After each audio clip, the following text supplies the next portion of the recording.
Hello, everyone, and welcome back to Gaming News, where we discuss a lot of different elements of the video gaming industry. And today we have some discussion about Ubisoft and a very interesting statement that they released recently. We're going to talk a little bit about Sony, and then finally, we're going to talk a bit about Twitch and some of the things that they are doing, much to the ire of the general populace of streamers, myself included. So, with all of that said, let us get started. So, the first topic, of course, is Ubisoft. Now, Ubisoft has decided to make a very grandiose claim, and I'm just going to show you right here what we're talking about because it's very interesting that what we're talking about is this news piece right here. This is from Dark Side of Gaming. I've never been on this website. I don't know how reputable they are, but I did do a little bit more digging into the topic, and they are not the only ones to cover this piece of news. So, Ubisoft blames Skype, MSI Afterburner, Discord, and more for possibly causing performance issues in its games, which is a very interesting statement considering that there are many different factors for why video games struggle with systems. It might be driver issue, it might be that your hardware is not capable of running the video game you are trying to play. It could be a bad connection to the internet, especially if it's an always online game and needing to constantly check back with the servers. It could be a whole host of issues. And the fact that Ubisoft is claiming that all of these other programs and software are the cause of a lot of its issues just feels like they're trying to push the idea off of something else instead of taking action on the actual issues with their video games and with their coding or whatever it happens to be. So we're going to take a look at this. We all know that Ubisoft is a company that is well known for its unoptimized PC games. Assassin's Creed Valhalla had performance issues. The latest Far Cry games have been mainly relying on one CPU core and threading. Most of its games use VM Protect and De Novo, which bring an additional CPU and memory overhead, and the list goes on. And funnily enough, Ubisoft states that some of the most popular third party programs may be causing performance or crashing issues.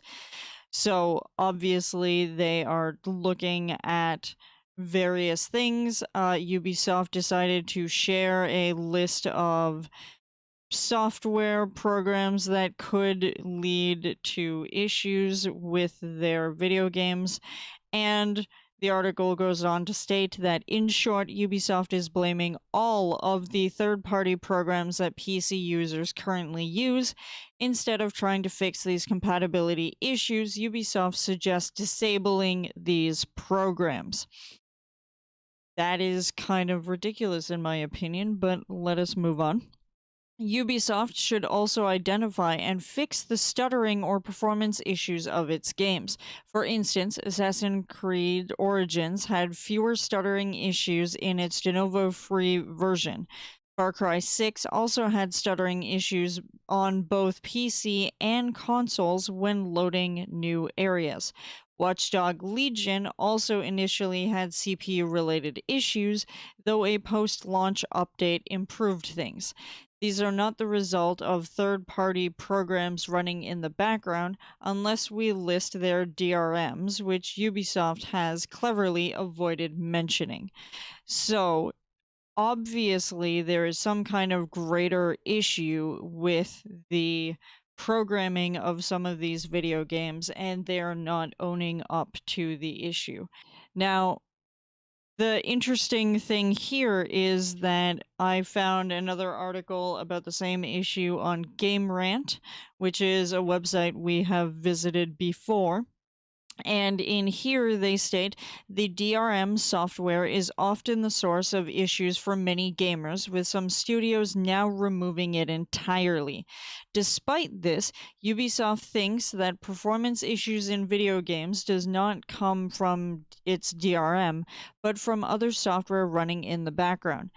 According to a report which references a tweet from Ubisoft posted a few days ago, when players notice that the company's games are running less than optimal, it's most likely due to third party software that's open as well. The tweet then links to a help page on the company website which tells people how to disable background applications and or how to perform a clean boot. And I find this interesting. We'll show the tweet in a second because nowhere does Ubisoft state that the likes of Denuvo could be part of the problem, despite the DRM anti tamper software being known to affect frame rate during gameplay. In fact, when Shadow of the Tomb Raider had Denuvo removed recently, a benchmark test showed that the game was running much smoother. There was also the incident of a Resident Evil Village fan removing the DRM technology, which resulted in similar improvements to the game's performance. So it stands to reason that Ubisoft just might be blowing smoke up at their fans' ass because they did tweet saying if you're experiencing performance issues or crashing while playing on PC, third party software may be the underlying cause. For a list of programs and how to disable them, check out our FAQ. And in the FAQ, they show a lot about various programs that people use on the regular. For example, one of the pieces of software that I use is Flux. And for me to be told by a company that, oh, well, the programs that you're running on your system are the things that are causing problems with our video games is really not the actual problem. It's that Ubisoft doesn't seem to want to fix it, and they're just looking for whatever scapegoat they can latch onto. And I feel like this is extremely scummy on their part, but that's not up for me to decide. I don't know. I'll pass that off to you guys. I'd like to know your thoughts and opinions about this bold statement by Ubisoft, and do you think that they should be actually accounting for the real issues with their video games, or do you feel like maybe they have a valid argument? I would love to know your thoughts. Let me know in Discord. Next up, we're going to briefly talk about Sony. Sony has decided to finally unveil some interesting information that I was really curious about for the longest time. Up until this point, we have seen that Xbox has the Game Pass, how it's trying to bring more of its exclusive titles to PC players so that they don't have to be forced into buying a console to play specific games, that they now have access to these excellent titles. They've also allowed for a lot of crossplay in some of their games, and we're seeing actually some great things coming out of Xbox. And Sony has gone the opposite and said they had plans to do something, but we never really knew what that was going to be and how competitive it was going to be versus Xbox in the space, because the large population of gamers are PC players, and it leaves console gaming sort of by the wayside. And so both giants have been trying to figure out a nice solution to this problem of ever evolving technology. And Sony has finally come up with their answer to this issue. So from Video Games Chronicle, we have Sony has formed the PlayStation PC label for its PC games push. Now, The article states on Wednesday, Steam users noticed that the platform holder's PC releases had their publisher switched to PlayStation PC LLC from the previous PlayStation Mobile label. According to a corporation wiki listing, Sony Interactive Entertainment registered the PlayStation PC name in April this year via its California based headquarters. Although the name appears to be a formality, it represents another strong signal that Sony intends to increase its gaming output on the PC platform. So they're finally giving us what their solution is to the console wars versus PC gaming. And they are looking to have their titles come to PC, which I cannot express how happy I am about this. If it goes through and it's done in a good way, I'm going to be over the moon because then I can finally go back to playing my Gran Turismo series that I absolutely love. Anyways, speaking to GQ, Sony Interactive Entertainment boss Jim Ryan said that the opportunity to bring PlayStation's IPs to a wider audience as well as an easier port process meant that making more games for PC was now a fairly straightforward decision for the company. Asked why Sony is now embracing PC, whereas before it was hesitant to bring its games to the platform, Ryan said, I think a few things changed. We find ourselves now in early 2021 with our development studios and the games that make in better shape than they've ever been created before. Particularly from the latter half of the PS4 cycle, our studios made some wonderful, great games. There's an opportunity to expose those great games to a wider audience and recognize the economics of game development, which are not always straightforward. The cost of making games goes up with each cycle as the caliber of the IP has improved. Also, our ease of making it available to non console owners has grown, so it's a fairly straightforward decision for us to make. And then finally, PlayStation also recently announced Nix's software being acquired by them, which is known for its work on the PC versions of Square Enix properties, including Tomb Raider, Deus Ex, Hitman, and Thief, to help bring its games to the platform.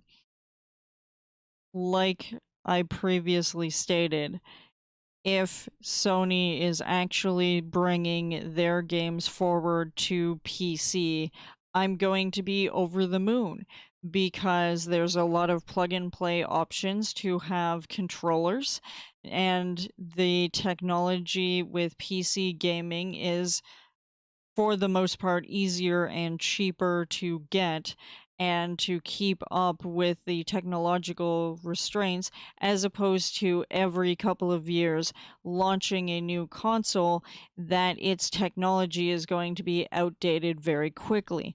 I see this as a step in the right direction. We'll have to see how this translates into reality in terms of how compatible it's going to be, how long it's going to take to port some of those games, but if they've recently acquired Nix's software to be able to make that PC port easier from console, then I think this puts Sony in a good position to still be a viable competitor for Xbox, even though Xbox has made some huge leap and bounds over the last few years. Finally, I have the topic of Twitch once again, and of course, while Twitch is trying to be helpful for the small streamer, they once again take 10 step backwards. So we're going to take a look at this tweet right here.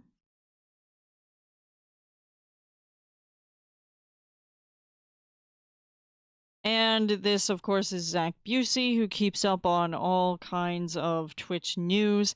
And they are testing the paid boost stream experiment. It is only available thus far in the United States, which I am actually oddly happy about for once.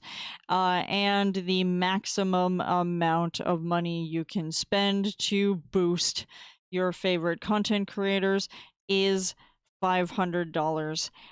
If you're going to buy these boosts, it sort of acts a little bit like the bit system where you can buy a whole bunch in bulk and then you would divvy up how much boosting you would like to do for your content creators. And this is a little bit what this screen will look like.